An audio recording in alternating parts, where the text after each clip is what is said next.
Hi, I'm Lizzie and this is Laura, and we are currently sailing on board Cunard's Queen Anne. We are on a 7-day Atlantic coast and Iberian itinerary. This is the first day of our 7-night cruise, so if you don't want to miss everything that we get up to on this cruise and our other cruises, please make sure you subscribe to our channel. This morning we left home about 9:30 to drive to Southampton. Quite often we will stop the night before in Southampton, but we decided not to as we were both at football matches on Saturday and we wouldn't have arrived in Southampton till after 9 p.m. So we just thought, being a Sunday, the roads would be quite quiet and we'd be able to have a nice easy drive down. We had no hassle at all with the journey. We were right. It took us about 2.5 hours and we arrived in Southampton for 12 o'clock. When we got to Southampton, we drove straight to the port to drop our luggage off.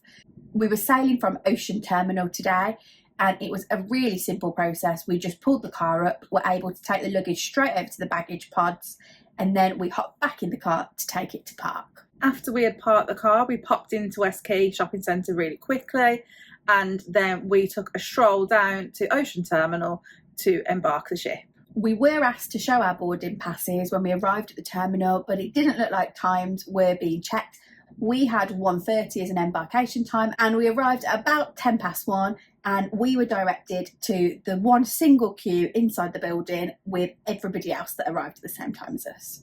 As we said, they weren't paying any attention to the times on people's boarding passes, and there were people in the queue around us with far later times, which really surprised us as we thought they'd be quite strict about that.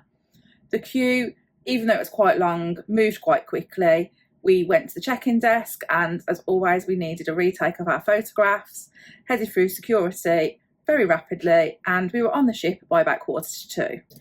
As soon as we got on board, we actually headed to the desk to book some dining. As it was our first time sailing on board this ship, there were a lot of specialty dining menus that we wanted to try, and we were able to book all of those in straight away, and it was a very simple process. We then headed straight to our muster station, as it was a really simple thing to do. Our muster station was muster station A, which is by the theatre. We were then directed to go straight to our cabin, where we watched the muster video, and we were delighted to see our suitcases were already here. However, we decided not to unpack quite yet. We wanted to try out lunch in the Golden Lion, so we headed straight down to there. And it was relatively busy, but there were tables in there and we were able to find somewhere to sit pretty easily. And as soon as we sat down, we did get served pretty much straight away. We ordered a couple of drinks and then I wanted to try the cheese toasty, which does have an extra charge because I'd seen some people saying it wasn't worth the money.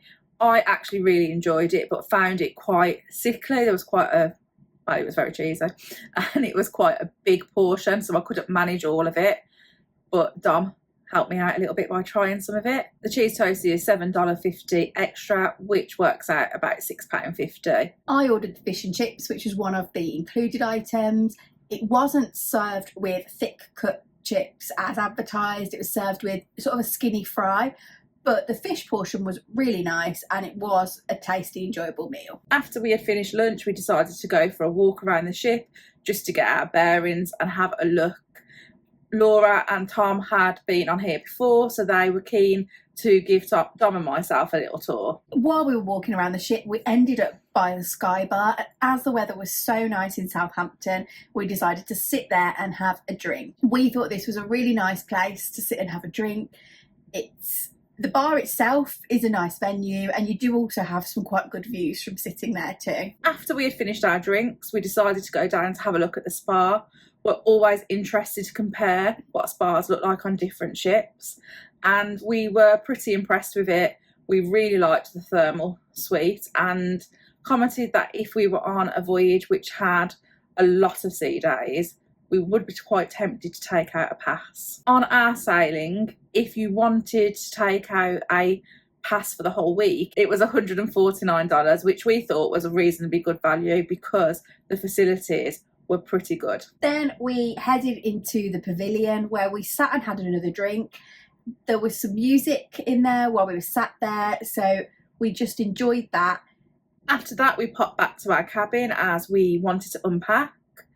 We unpacked quite quickly because we used packing cubes.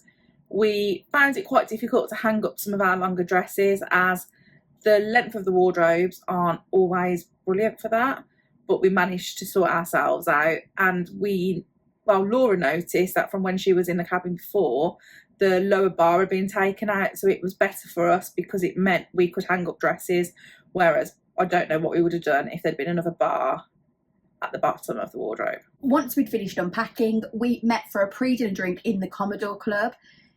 This venue is a really nice venue on board here, and it does remind us of crow's nest style venues on other ships that we've sailed on.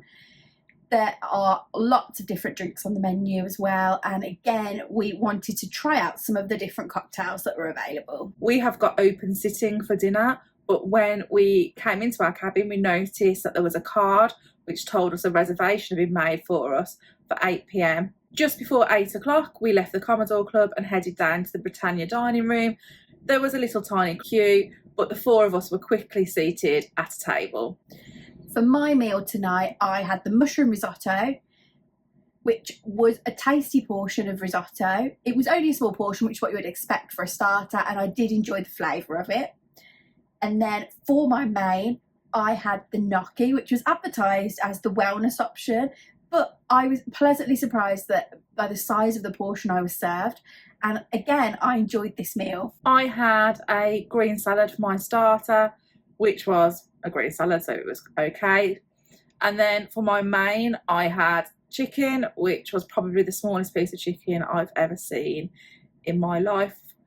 We joked that KFC hot wings are probably bigger than it, but it was quite tasty. For dessert, we ordered all of the desserts on the menu for the table and shared, which was a good way of doing things because we got to try a little bit of everything. And there were some really enjoyable desserts there. And as I don't like desserts, I had the cheese board. I wish I'd said to them not to put blue cheese on it because that was waste, but I enjoyed the rest of it. We thought the service tonight in the Britannia dining room was very good. It was pretty quick once we were seated, and the sommelier did come to our table almost as soon as we sat down, and we were served our drinks very quickly too. On our way out of the dining room, we were speaking to our waitress who suggested that we booked a dining time for tomorrow night, which we thought was a little bit unusual considering we have open sitting, but apparently this is quite regularly done on a Cunard ship. So as we headed out, we spoke to the restaurant manager who advised us that the only time available for us to book would be 8 p.m, but that we would be able to sit in the same section where we'd been and then have the same staff serve us that we'd had tonight. So we went for this choice, and we've got an 8 o'clock dinner booking for tomorrow evening sorted. We were too late to be able to go to the theatre to watch the show because it starts at 10:15, and we had been in the dining room for over 2 hours by this point. We did, however, pop into the theatre to have a look to see if it was busy. It was the comedian John Courtney that was on, and there were barely any seats in there. So he's very popular. If you want to go and see him, make sure you get there early. Because we couldn't just sneak into the theatre, you definitely don't want to do that when the comedian is on. We went to the Queen's room and sat there for a couple of drinks while listening to the band, as it was a soul Motown evening. We then headed into Bright Light Society, which is the late night venue that's open on board for late night bright lights, for the late night disco. It was pretty quiet in here. There were only a few tables in there and not much dancing going on, but we did sit in there for a little while, chatting to some fellow passengers and just enjoying the end of our evening. The clocks were going forward an hour tonight, so we thought we should head to bed and make sure we didn't miss out on too much sleep. Overall, today has been a pretty good day. We thought Embarkation was quite smooth, even if there was a long queue. Getting onto the ship was easy, and we have liked getting onto the ship was really easy once we'd gone through the initial queue. And we have been excited to explore Queen Anne. We enjoyed our dinner, and we are looking forward to finding out what else Queen Anne has to offer. Thanks for watching. Don't forget to give this video a like and drop any questions you've got in the comments down below. Please do also make sure you're subscribed to our channel. You can also find us on social media by searching Sisters on the Seas.